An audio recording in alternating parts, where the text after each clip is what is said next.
Unacademy. Let's crack it.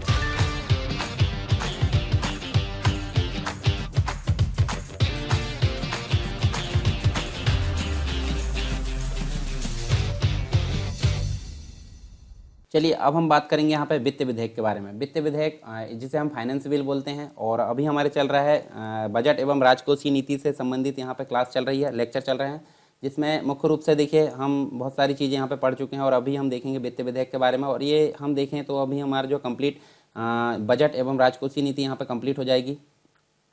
साधारण रूप से अगर देखें तो जो वित्तीय मामले होते हैं, वित्तीय मामले मतलब जो फाइनेंस से रिलेटेड जो मामले होते हैं, जैसे कि अगर बात करें राजस्व की, ठीक है, राजस्व की बात करें तो ये जो रेवेन्यू होता है, व्यय यानी कि एक्सपेंडिचर होता है, उससे संबंधित जो विधेयक होते हैं, राजस्व और व्यय से संबंधित जो विधेयक होते हैं उनको बोला जाता है वित्तीय विधेयक। तो ये आपको मुख्य रूप से ध्यान रखना है। जब धन विधेयक में साधारण विधेयक के भी उपबंध जोड़ दिए जाते हैं तो उसे वित्तीय विधेयक कहा जाता है। मतलब धन विधेयक में क्या किया जाता है, साधारण विधेयक के भी अगर उपबंध जोड़ दिए जाते हैं, उपबंध मतलब जो भी प्रावधान होते हैं उनको अगर जोड़ दिया जाता है तो उसे क्या बोला जाता है, उसे बोला जाता है वित्तीय विधेयक। और इसका जो प्रावधान है वो आर्टिकल नंबर, संविधान के आर्टिकल नंबर 110 में किया गया था। सभी धन विधेयक वित्तीय विधेयक होते हैं, परंतु सभी वित्तीय विधेयक धन विधेयक नहीं होते हैं, ठीक है। सभी धन विधेयक क्या होते हैं, वित्तीय विधेयक हो सकते हैं, परंतु सभी वित्तीय विधेयक धन विधेयक नहीं होते, ये चीज़ आपको याद रखना है। और वित्तीय विधेयक केवल लोकसभा में प्रस्तुत किए जाते हैं, राज्यसभा में नहीं किए जाते, और इसके लिए राष्ट्रपति की पूर्व अनुमति आवश्यक होती है। साधारण विधेयक के समान इसे दोनों सदनों में पारित होना आवश्यक होता है। राज्यसभा की अगर बात करें, राज्यसभा इसमें संशोधन कर सकती है या अस्वीकार कर सकती है। दोनों सदनों में असहमति होने पर जो संयुक्त बैठक है उसका भी प्रावधान होता है। और राष्ट्रपति इसे पुनर्विचार के लिए सदन में लौटा सकता है, सदन में लौटा सकता है राष्ट्रपति, क्योंकि आपको पता है लोकसभा प्लस राज्यसभा और प्लस प्रेसिडेंट, इन तीनों की सहमति आवश्यक है किसी भी विधेयक को यहाँ पे पास करने के लिए, ठीक है। कोई कानून बने या कोई विधेयक पास हो, अध्यादेश हो, सभी चीज़ों के लिए यहाँ पे तीनों जन की सहमति यहाँ पे आवश्यक होती है। इसके बाद हम देखेंगे कुछ इंपॉर्टेंट चीज़ जो कि वित्तीय घाटे से संबंधित, यानी कि टाइप्स ऑफ फाइनेंशियल डेफिसिट, जिसे हम वित्तीय घाटे के प्रकार के रूप में जानते हैं। तो यहाँ मुख्य रूप से देखें, प्राथमिक घाटा होता है, राजस्व घाटा होता है, राजकोषीय घाटा होता है, प्राथमिक यहाँ बजटीय घाटा होता है, राजस्व घाटा होता है, राजकोषीय घाटा होता है, प्राथमिक घाटा होता है, मौद्रिकृत घाटा और क्रियात्मक घाटा। तो पहला देखेंगे बजटीय घाटा। बजटीय घाटा यानी बजटरी डेफिसिट जिसे बोलते हैं, यानी कि जब बजट के विवरण में कुल प्राप्तियों की मात्रा, जो प्राप्तियां है, प्राप्तियों की मात्रा क्या होती है, जो व्यय है, कुल व्यय की मात्रा से अधिक होती है। यानी कि प्राप्तियां जो है बढ़ गई है किससे, व्यय से, तो प्राप्तियों की मात्रा अधिक है व्यय से, तो उसे बजटीय घाटा बोलते हैं, ठीक है। उसके बाद अगर बात करें राजस्व घाटा की, तो यहाँ देखिए राजस्व घाटा क्या होता है, रेवेन्यू डिफिसिट इसको बोलते हैं। तो जब जो प्राप्तियाँ होती है, ठीक है, राजस्व जो प्राप्तियाँ होती है कुल राजस्व व्यय से कम होती है, यानी कि अभी कम हो गई, यहाँ पे ज़्यादा थी, अभी जो है क्या हो गई, व्यय से कम हो गई। तो व्यय से कम हो गई तो इसको क्या बोलेंगे, राजस्व घाटा इसको बोला जाता है। फिर राजकोषीय घाटे की अगर बात करें तो राजकोषीय घाटे के अंतर्गत जब जो सरकार है यानी गवर्नमेंट है, कुल व्यय मतलब दोनों आते हैं, राजस्व व्यय और पूंजीगत व्यय, कुल व्यय और तथा उसकी कुल आय मतलब राजस्व आय और कुल जो पूंजीगत आय है दोनों। तो यहाँ देखिए जो सरकार का जो कुल व्यय है, व्यय क्या होता है, कुल आय से अधिक होता है, कुल व्यय जो है कुल आय से अधिक होता है, तो इसे राजकोषीय घाटा बोलते हैं। जबकि हमने पहले देखे हैं सिर्फ जो राजस्व प्राप्तियाँ और पूंजीगत प्राप्तियों की बात करें, यहाँ पे हमने दोनों चीज़ें, यानी बजटीय जो चीज़ है, यानी कुल प्राप्तियों की मात्रा जो होती है कुल व्यय से अधिक होती है तो वो कहलाता है बजटीय घाटा। और कुल व्यय की मात्रा अगर अधिक है, राजस्व की कुल व्यय की मात्रा अधिक है तो राजस्व घाटा। परंतु राजस्व और पूंजीगत जो व्यय होते हैं वो ज़्यादा होते हैं किससे, राजस्व और पूंजीगत आय से या प्राप्तियों से, तो वो कहलाता है राजकोषीय घाटा। फिर प्राथमिक घाटा होता है।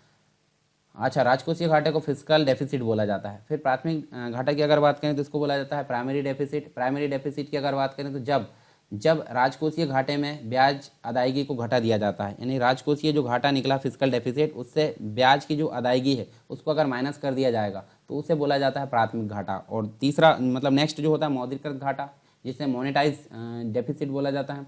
जब घाटे की स्थिति वित्तीय व्यवस्था को नोट निर्गमन के द्वारा पूरा किया जाता है, यानी कि जब घाटा हो जाता है तो आरबीआई के द्वारा क्या किया जाता है, नोटों का निर्गमन किया जाता है, नोट निर्गमन के द्वारा इस घाटे को पूरा किया जाता है, तो इसे मौद्रीकृत घाटा बोला जाता है, ठीक है। मौद्रीकरण या मौद्रीकृत घाटा इसको बोला जाता है। फिर एक और होता है क्रियात्मक घाटा। क्रियात्मक घाटा का मतलब स्फीति या जो भी स्फीति होती है समायोजित राजकोषीय घाटे को, स्फीति समायोजित राजकोषीय घाटे को क्रियात्मक घाटा कहा जाता है। क्रियात्मक घाटा के अंतर्गत सकल राजकोषीय घाटा माइनस स्फीतिक जो समायोजन है उसको घटाया जाता है। तो इस प्रकार कुछ बेसिक यहाँ पे फैक्ट्स थे, इनको हमने देख लिए। अनअकैडमी आपके लेकर आया है बहुत ही आकर्षक और फ्री प्लान जो कि एमपीपीएससी और व्यापम के एग्जाम से संबंधित है। यदि आप फ्री प्लान लेना चाहते हैं तो आपको यहाँ पे मिलेगा 500 से ज्यादा free live classes every week और डाउट क्लियरिंग सेशन भी आपको दिया जा रहा है। वीकली फ्री मॉक टेस्ट यहाँ पे चल रहा है। फ्री लाइव क्विज यहाँ पे चलती है, 20 से ज्यादा क्वेश्चन यहाँ पे हर सब्जेक्ट को मिलाकर होता है। Daily T20 free live quiz यहाँ पे चलती है, 20 क्वेश्चन होते हैं, 20 मिनट में आपको इसका आंसर देने होते हैं और 8 PM पे ये सीरीज चलती है और 8:30 बजे इसका एनालिसिस कराया जाता है टॉप एजुकेटर्स के द्वारा। इसका फायदा लेने के लिए आपको क्या करना है, इसका फायदा लेने आपको डाउनलोड करना है सिंपली अनअकैडमी लर्निंग ऐप। यहाँ पे एमपीपीएससी से संबंधित कोर्स यूज कीजिए, एमपीपीएससी आप आपका गोल सेलेक्ट कीजिए और यहाँ पे सरकार 10 आपको प्रोमो कोड यूज करना है इस प्लान को अनलॉक करने के लिए। याद रहे सरकार 10 प्रोमो कोड यूज करने के बाद ही आप फ्री प्लान को अनलॉक कर सकते हैं। और यदि आप प्लस बैचेस के साथ जाना चाहते हैं अपनी ऑल राउंड प्रिपरेशन के लिए तो यहाँ पे विभिन्न प्रकार के बैचेस चल रहे हैं। प्रीलिम्स के यहाँ पे अल्टीमेट 60 डेज का क्रैश कोर्स यहाँ पे चल रहा है, संपूर्ण ज्ञान जो कि यदि आप रिवीजन कर रहे हैं तो इसके लिए आपके लिए आवश्यक है। और यदि आप संकल्प एमपीपीएससी 2020 में जुड़ रहे हैं तो इसके लिए आपको डाउट क्लियरिंग सेशन यहाँ पे एक्स्ट्रा मिलेंगे और वीकली 12 सेशन यहाँ पे सब्जेक्ट वाइज लग रहे हैं यदि आप ऑलरेडी रिवीजन कर रहे हैं तो। मेगा बैच स्टार्टिंग सून है यहाँ पे और एमपीपीएससी की तैयारी आप शुरू से करना चाहते हैं तो 10 महीने का फाउंडेशन बैच यहाँ पे शुरू हो रहा है। यहाँ पे टेस्ट सीरीज वगैरह भी चलेगी। स्वप्न पूर्ति बैच उन लोगों के लिए है जो यहाँ पे 2019 का प्रीलिम्स क्वालिफाई किए हैं और अपने सपनों को साकार करके एमपीपीएससी की जो मुख्य परीक्षा है उसमें उत्तीर्ण होना चाहते हैं। इसमें साथ ही साथ आपको उत्तर लेखन का अभ्यास कराया जाएगा टॉप एजुकेटर्स के द्वारा। आप इन टॉप एजुकेटर्स द्वारा आप यहाँ पढ़ सकते हैं, आप देख सकते हैं। और इस सब्सक्रिप्शन को प्राप्त करने के लिए आपको अनअकैडमी के लर्निंग ऐप में जाकर एमपीपीएससी और संबंधित गोल में प्लस कोर्स में जाना है और यहाँ पे गेट सब्सक्रिप्शन ऑप्शन में क्लिक करके आपको इस प्रकार की विंडो यहाँ पे दिखेगी और आप यहाँ पे अपने अनुसार यहाँ पे जो प्लान है वो ले सकते हैं। और याद रहे सरकार 10 प्रोमो कोड यूज करने पर आपको 10% का डिस्काउंट मिल जाएगा। और देर किस बात की, download Unacademy app now to let's crack MP and exams. इसके अलावा हम जो है बजट से संबंधित जो संवैधानिक प्रावधान है उनकी बात करेंगे। तो यहाँ 3 प्रकार के प्रावधान हमको देखने को मिलते हैं। कौन कौन से? एक तो भारत की संचित निधि आर्टिकल नंबर 266 में देखने को मिलती है, जिसके अंतर्गत विनियोग विधेयक भी हमको देखने मिलेगा। भारत का सार्वजनिक लेखा 266 के 2 में देखने को मिलेगा। भारतीय आकस्मिक निधि 267 में देखने को मिलेगी। तो यहाँ देखिए भारत की संचित निधि की अगर बात करें तो इस कोष की समस्त प्राप्तियों को जमा के अंतर्गत तथा समस्त भुगतानों को व्यय के अंतर्गत रखा जाता है। इसके अंतर्गत विनियोग विधेयक भी आता है, जो कि विनियोग विधेयक आर्टिकल नंबर 114 में यह स्पष्ट किया गया है कि संचित निधि से कोई भी धन विनियोग विधेयक के द्वारा ही निकाला जा सकता है। इसके साथ ही हम देखें तो नेक्स्ट जो है आर्टिकल नंबर 266 का 2 यानी भारत का सार्वजनिक लेखा और भारत सरकार द्वारा या जो है इसकी ओर से प्राप्त सभी अन्य सार्वजनिक राशियाँ, मतलब इनमें उन राशियों को छोड़ दिया जाता है जो भारत की संचित निधि में जमा की जाती है। तो ये जो होती है सार्वजनिक लेखा से संबंधित जो है ये देखने को मिलती है। भारतीय जो आकस्मिक निधि की अगर बात करें तो आर्टिकल नंबर 266 में ये देखने को मिलता है, 67 में देखने को मिलता है। यहाँ पे जो आकस्मिक निधि है उसके बारे में बात करें तो यहाँ देखिए भारतीय संविधान द्वारा संसद को भारतीय आकस्मिक निधि यानी कि कंटेजेंसी जो फंड है उसकी स्थापना देखने को मिलती है और अधिकृत रूप से ये स्थापना की गई है, जिसमें समय समय पर कानून द्वारा निर्धारित राशियाँ जमा की जाती है। 1950 की अगर बात करें, वर्ष 1950 की, तो इसमें भारतीय संसद द्वारा भारतीय आकस्मिक निधि अधिनियम पारित किया गया और इस निधि को किसके नियंत्रण में रखा जाता है? राष्ट्रपति के नियंत्रण में देखने को मिलती है। संसद द्वारा अनुमति देने से पूर्व किसी आकस्मिक व्यय की पूर्ति के लिए राष्ट्रपति इसमें से अग्रिम भुगतान भी कर सकता है। तो ये 3 प्रकार के प्रावधान है किसके अंतर्गत? बजट के प्रावधान है संविधान के अंतर्गत। तो हमने तीनों चीज़ें यहाँ देखें। अब बात कर लेते हैं इंपॉर्टेंट चीज़, बजट के प्रकार। बजट के प्रकार क्या क्या हो सकते हैं? तो जो बजट है यानी टाइप्स ऑफ बजट है, बजट की जो प्रक्रिया है उसके दौरान विभिन्न प्रकार के जो है सरकारी हस्तक्षेप, सरकारी कल्याणकारी स्वरूप, देश के हित आदि के आधार पर बजट के अनेक प्रकार यहाँ विकसित हो गए हैं। जैसे कि अगर बात करें आम बजट है, निष्पादन बजट है, परिणाम उन्मुख बजट है, लैंगिक बजट है, शून्य आधारित बजट। तो ये 5 प्रकार के बजट हम देखेंगे। तो आम बजट को एक प्रकार से जनरल बजट भी बोला जाता है, जनरल बजट या ट्रेडिशनल बजट इसको बोला जाता है। तो वर्तमान समय में आम बजट जो है, आम बजट का प्रारंभिक रूप पारंपरिक बजट कहलाता है, ठीक है। और इसका प्रमुख उद्देश्य क्या है? विधायिका यानी कि लेजिस्लेटिव, कार्यपालिका यानी कि एग्जीक्यूटिव, इस पर जो है वित्त मंत्रालय नियंत्रण रखता है, ठीक है, नियंत्रण रखना है वित्त मंत्रालय का। तो यहाँ हम देख सकते हैं इस बजट में सरकार के आय व्यय का विवरण होता है और इस प्रकार के जो बजट है उसमें सरकार आने वाले वित्तीय वर्ष में कितना खर्च करेगी इसका उल्लेख करती है, परंतु इससे जो है क्या लाभ होंगे इसका विवरण इसमें नहीं दिया जाता। और इस प्रकार के जो बजट है उसका उद्देश्य सरकारी व्यय पर नियंत्रण करना और विकास करना होता है। दूसरा जो होता है निष्पादन बजट, निष्पादन मतलब परफॉर्मेंस बजट इसको बोला जाता है, यानी कि इसको सर्वप्रथम निष्पादन बजट का जो प्रारंभ है वो यूएसए यानी कि संयुक्त राज्य अमेरिका में हुआ था और इसमें किसी कार्य के संभावित परिणाम को आधार बनाकर बजट का निर्माण किया जाता है। भारत में निष्पादन बजट को जो है कार्यपूर्ति बजट या उपलब्धि बजट भी इसको कहा जाता है।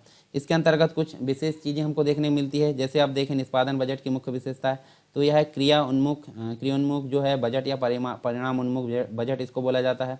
इसमें सरकार की नीतियाँ और जो कार्यक्रम उसका विवरण होता है और इसमें व्यय की मदों के स्थान पर किए जाने वाले जो कार्य है उसका अधिक महत्व होता है। इसके अंतर्गत सरकार की उपलब्धियों का मूल्यांकन लागत के संदर्भ में किया जाता है। यह पारदर्शी बजट प्रणाली है, अत्यधिक सरल होने के कारण यह आसानी से समझ में आता है। तो ये चीज़ें हमको देखने को मिलती हैं यहाँ पर।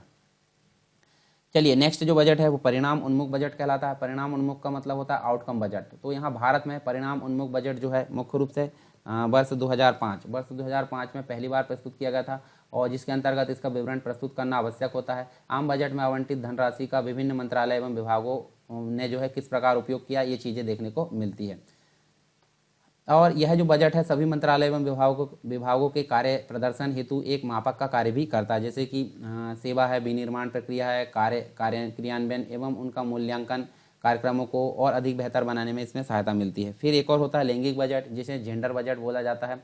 तो इस बजट के द्वारा जो है जो महिला होती है, फीमेल जो पर्सन होते हैं, महिलाओं के विकास, कल्याण और सशक्तिकरण से संबंधित योजनाएं और कार्यक्रमों हेतु प्रतिवर्ष एक निर्धारित राशि की व्यवस्था करती है। फिर होता है शून्य आधारित बजट, यानी जीरो बेस्ड बजट इसको बोला जाता है। तो शून्य आधारित बजट में प्रत्येक कार्य का जो है निर्धारण शून्य आधार पर किया जाता है। शून्य आधार पर किया जाता है मतलब हम देख सकते हैं यहाँ मुख्य रूप से क्या किया जाता है, पुराने जो व्यय है उसके आधार पर नए व्यय का निर्धारण नहीं किया जाता है, बल्कि प्रत्येक कार्य हेतु जो है नए बिंदुओं को निर्धारित किया जाता है। इसलिए इसे शून्य बजट बोला जाता है। इस बजट को सूर्यास्त बजट भी कहा जाता है, सनसेट बजट भी इसको कहा जाता है। ठीक है, तो ये तो हो गए हमारे बजट के कुछ प्रकार हमने देखे। इसके अलावा आप एक चीज़ और देखिए, जैसे राजस्व बजट है और पूंजीगत बजट। तो थोड़ा सा जान लीजिए, यहाँ पर राजस्व बजट में सरकार की राजस्व प्राप्तियाँ तथा राजस्व व्यय शामिल होते हैं और पूंजीगत बजट में सरकार की पूंजीगत प्राप्तियाँ और पूंजीगत व्यय इसमें शामिल होते हैं। ठीक है, यहाँ पर राजस्व में राजस्व बजट जो है सरकार की परिसंपत्ति देयता की स्थिति से संबंधित नहीं होता, बल्कि ये संबंधित होता है।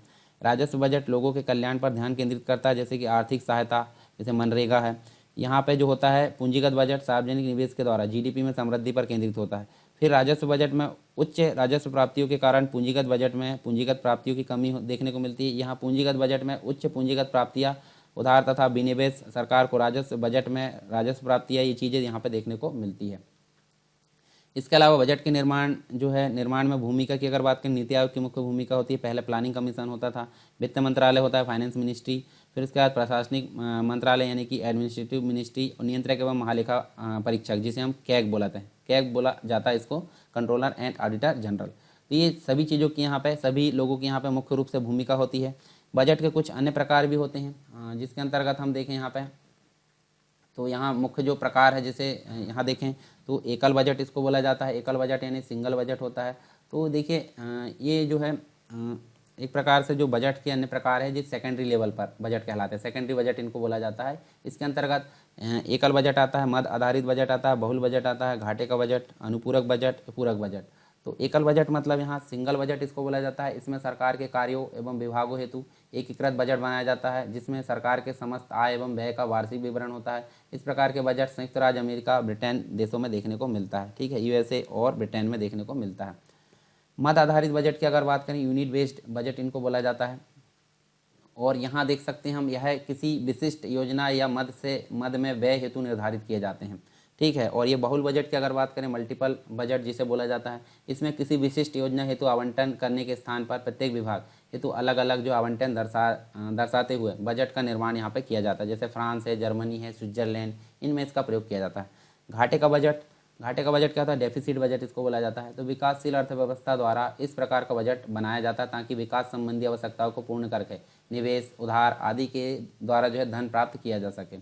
साथ ही हम देखें दो बजट और हैं जिनको अनुपूरक बजट बोला जाता है। अनुपूरक बजट मतलब सप्लीमेंट्री बजट इनको बोला जाता है। तो इस प्रकार के बजट अल्पकालिक होते हैं, विशेषकर जिस वित्तीय वर्ष में लोकसभा के आम चुनाव होते हैं उस वित्तीय वर्ष में सरकार के शेष कार्यकाल के लिए, जैसे अभी कुछ समय पहले हमारे भारत में भी इसको अपनाया गया था, तो इसे सप्लीमेंट्री बजट बोला जाता है। पूरक बजट की अगर बात करें तो एडिशनल बजट इसको बोला जाता है, यानी आकस्मिक आपदाएं जैसे कि बाढ़ है, सूखा है, भूकंप है, दुर्घटना, इन सभी से निपटने के लिए आकस्मिक अतिरिक्त व्यय हेतु आकस्मिक बजट यहाँ पे ये पूरक जो बजट है वो देखने को मिलता है। एडिशनल बजट इसको बोला जाता है। तो यहाँ हमको चीज़ें देखने को मिलती है। अब बात कर लेते हैं बजटीय दस्तावेज। तो यहाँ देख सकते हैं हम, ये बहुत सारी चीज़ें यहाँ देखने को मिलती है। जैसे वित्त मंत्री का यहाँ भाषण होता है, तो वित्त मंत्री का ये सारी चीज़ें हम तो पहले देख चुके हैं, जो बजट का जो दस्तावेज है उसके अंतर्गत। फिर होता है वार्षिक वित्तीय कथन होता है, बजट का सार होता है, वित्तीय विधेयक होता है, बजट की प्राप्तियाँ होती है, बजट के व्यय होते हैं और अनुदान की मांग होती है। ये सारी चीज़ें हमको बजट के डॉक्यूमेंट में देखने को मिलती है। इसके अलावा हम जो है एक चीज़ और देख लेते हैं यहाँ पे। तो हमारा जो है ये चैप्टर यहाँ पे कंप्लीट हो जाएगा। तो देखिए हमको यहाँ देखने को मिलता है राजस्व का घाटा यानी रेवेन्यू डेफिसिट, राजकोषीय घाटा यानी फिजिकल डेफिसिट, और प्राथमिक जो घाटा है प्राइमरी डेफिसिट, इनमें देख लेते हैं। तो पहला जो होता है यह है राजस्व प्राप्तियों पर राजस्व व्यय का अधिक होता है, यानी कि राजस्व घाटा का मतलब राजस्व व्यय माइनस राजस्व प्राप्तियाँ होता है। और यहाँ देखिए राजकोषीय घाटा क्या होता है, यह कुल प्राप्तियों यानी उधार के अतिरिक्त पर कुल व्यय का अधिक होता है। यानी राजकोषीय घाटा बराबर क्या होता है, राजस्व व्यय और पूंजीगत व्यय दोनों को जोड़ दिया जाता है, और यहाँ देखिए राजस्व आय पूंजीगत आय को यहाँ पे घटा दिया जाता है, और दोनों को यहाँ एक दूसरे से माइनस कर देंगे तो राजकोषीय घाटा यहाँ निकल कर आता है। यह राजकोषीय घाटे तथा ब्याज के भुगतान के बीच का अंतर है। जैसे प्राथमिक घाटे का अगर बात करें, राजकोषीय घाटा माइनस ब्याज का भुगतान। फिर उसके बाद राजस्व घाटा के अंतर्गत यह बजटीय व्यय को प्रबंधित करने हेतु जो सरकार है, सरकार की उधार लेने की आवश्यकता को प्रकट करता है। दूसरा जो होता है यह ब्याज के भुगतान सहित सरकार के उधार लेने की सीमा को प्रकट करता है। और प्राथमिक घाटा की अगर बात करें तो यह ब्याज के भुगतान के अतिरिक्त सरकार के उधार लेने की सीमा को प्रकट करता है। फिर राजस्व घाटा में देखिए आप, यह जो होता है उच्च घाटा, जो उच्च राजस्व घाटा होता है निम्न कर जो प्राप्तियाँ होती तथा आर्थिक सहायता पर उच्च व्यय के कारण उत्पन्न होता है, और यह देश में संपूर्ण निर्धनता को प्रकट करता है। पर यहाँ राजकोषीय घाटे में अगर देखें तो उच्च राजकोषीय घाटा उधार के रूप में हम देखें तो देश में राजकोषीय जो अनुशासन है उसके अभाव को प्रकट करता है। यह सकल घरेलू उत्पाद यानी जीडीपी तथा जो है संवृद्धि की प्रक्रिया को में बाधा डालता है। फिर प्राथमिक घाटा जो होता है उधार की आवश्यकताओं को प्रकट करता है। जब वर्तमान ऋण पर जो है ब्याज के भुगतान को छोड़ दिया जाता है तो या उसकी अवहेलना की जाती है, तो ये प्राथमिक घाटा के अंतर्गत देखने को मिलता है। तो यहाँ देखिए हमने बजट के अंतर्गत बहुत सारी चीज़ें यहाँ पे कंप्लीट की है। आई होप सारी चीज़ें आपको क्लियर हुई होगी। फिर भी अगर कोई डाउट है तो आप कमेंट बॉक्स में बताइए। आप टेलीग्राम चैनल और जो ग्रुप है चर्चा परिचर्चा उत्तर लेखन ग्रुप, उनको ज्वाइन कर सकते हैं, जिससे आपको काफ़ी लाभ होगा। और ये बजट वाला जो चैप्टर है वो हमारा यहाँ पर कंप्लीट हो चुका है। इसके बाद जो बाकी की चीज़ें है वो हम यहाँ पर देखेंगे यूनिट फर्स्ट के अंतर्गत। मतलब हमारा जो है MPPSC जो मेंस है, मेंस के अंतर्गत पेपर 2 है, पेपर 2 के अंतर्गत पार्ट बी उसकी इकाई फर्स्ट हमारी चल रही है। तो इकाई फर्स्ट हमारी जल्दी यहाँ पे कंप्लीट होगी। उसके बाद हम सेकंड यूनिट जो है कंप्लीट करेंगे। फिर धीरे धीरे हमारी 5 यूनिट यहाँ पे कंप्लीट हो जाएगी। तो चलिए मिलते हैं नेक्स्ट क्लास में, तब तक के लिए जय हिंद। अनअकैडमी आपके लेकर आया है बहुत ही आकर्षक फ्री प्लान जो कि MPPSC और व्यापम के एग्जाम से संबंधित है। यदि आप फ्री प्लान लेना चाहते हैं तो आपको यहाँ पे मिलेगा 500 से ज़्यादा free live classes every week, और डाउट क्लियरिंग सेशन भी आपको दिया जा रहा है। वीकली फ्री मॉक टेस्ट यहाँ पे चल रहे हैं, फ्री लाइव क्विज यहाँ पे चलती है, 20 से ज़्यादा क्वेश्चन यहाँ पे हर सब्जेक्ट को मिलाकर होता है। Daily T20 free live quiz यहाँ पे चलती है, 20 क्वेश्चन होते हैं, 20 मिनट में आपको इसका आंसर देने होते हैं। और 8 PM पे ये सीरीज चलती है और 8:30 बजे इसका एनालिसिस कराया जाता है टॉप एजुकेटर्स के द्वारा। इसका फायदा लेने के लिए आपको क्या करना है, इसका फायदा लेने आपको डाउनलोड करना है सिंपली अनअकैडमी का लर्निंग ऐप। यहाँ पे MPPSC से संबंधित कोर्स यूज कीजिए, MPPSC आपका गोल सेलेक्ट कीजिए, और यहाँ पे सरकार 10 आपको प्रोमो कोड यूज करना है इस प्लान को अनलॉक करने के लिए। याद रहे सरकार 10 प्रोमो कोड यूज करने के बाद ही आप फ्री प्लान को अनलॉक कर सकते हैं। और यदि आप प्लस बैचेस के साथ जाना चाहते हैं अपनी ऑलराउंड प्रिपरेशन के लिए, तो यहाँ पे विभिन्न प्रकार के बैचेस चल रहे हैं। प्रीलिम्स के यहाँ पे अल्टीमेट 60 डेज का क्रैश कोर्स यहाँ पे चल रहा है, संपूर्ण ज्ञान, जो कि यदि आप रिवीजन कर रहे हैं तो इसके लिए आपके लिए आवश्यक है। और यदि आप संकल्प MPPSC 2020 में जुड़ रहे हैं तो इसके लिए आपको डाउट क्लियरिंग सेशन यहाँ पे एक्स्ट्रा मिलेंगे, और वीकली 12 सेशन यहाँ पे सब्जेक्ट वाइज लग रहे हैं यदि आप ऑलरेडी रिवीजन कर रहे हैं तो। मेगा बैच स्टार्टिंग सून है यहाँ पे, और MPPSC की तैयारी आप शुरू से करना चाहते हैं तो 10 महीने का फाउंडेशन बैच यहाँ पर शुरू हो रहा है। यहाँ पर टेस्ट सीरीज वगैरह भी चलेगी। स्वप्न पूर्ति बैच उन लोगों के लिए है जो यहाँ पे 2019 का प्रीलिम्स क्वालिफाई किए हैं और अपने सपनों को साकार करके MPPSC की जो मुख्य परीक्षा है उसमें उत्तीर्ण होना चाहते हैं। इसमें साथ ही साथ आपको उत्तर लेखन का अभ्यास कराया जाएगा टॉप एजुकेटर्स के द्वारा। आप इन टॉप एजुकेटर्स द्वारा आप पढ़ सकते हैं, आप देख सकते हैं। और इस सब्सक्रिप्शन को प्राप्त करने के लिए आपको अनअकैडमी के लर्निंग ऐप में जाकर MPPSC और अपना संबंधित गोल में प्लस कोर्स में जाना है, और यहाँ पे गेट सब्सक्रिप्शन ऑप्शन में क्लिक करके आपको इस प्रकार की विंडो यहाँ पे दिखेगी, और आप यहाँ पे अपने अनुसार यहाँ पे जो प्लान है वो ले सकते हैं। और याद रहे सरकार 10 प्रोमो कोड यूज करने पर आपको 10% का डिस्काउंट मिल जाएगा। और देर किस बात की, download Unacademy app now to let's crack MP and वेपन एग्जाम्स।